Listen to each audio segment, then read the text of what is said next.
C'est parti. Aujourd'hui, on va parler un peu du deadlift. Là, ce qu'on aimerait voir dans cette vidéo, c'est faire la différence entre un enseignement du deadlift où on va venir chercher des répétitions lourdes, que ce soit 1 à 3 répétitions, et la différence avec du deadlift en cycling qu'on va pouvoir le retrouver dans certains entraînements.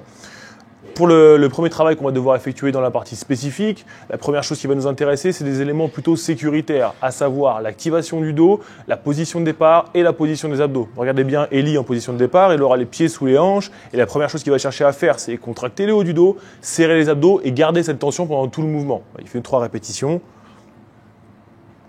et on voit bien que la position ici, ça ne bouge pas. Cool, ça c'est les premières choses que vous allez enseigner. Maintenant qu'on a parlé un tout petit peu, tu peux relâcher. Maintenant qu'on a parlé un tout petit peu de sécurité, on va parler un petit peu plus d'efficience de mouvement. Là, ce qu'on aimerait dans ce mouvement-là, c'est que la barre bouge pile poil au-dessus de ces super nouvelles Puma toutes neuves. Okay.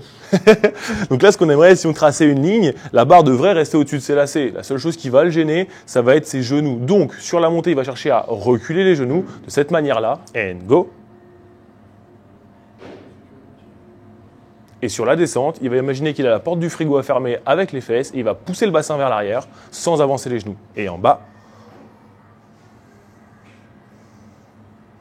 Et tu peux relâcher. De cette manière-là, ça va nous permettre d'avoir la trajectoire la plus droite possible. Pour vos athlètes qui cherchent à réaliser l'entraînement le plus vite possible, eh ben la barre fera le trajet le plus court. Et pour vos athlètes les plus débutants, ça leur permettra de rester en sécurité puisqu'il n'y aura aucune déviation de la barre dans le plan frontal. Et donc du coup, on devrait limiter les flexions de colonne. Encore une fois, on essaie de faire 5 répétitions à la suite en essayant de démontrer les genoux qui reculent à la montée, comme ça, and go. Et les fesses qui viennent pousser vers l'arrière sans avancer les genoux à la descente. Et tu peux relâcher. C'est tout pour nous.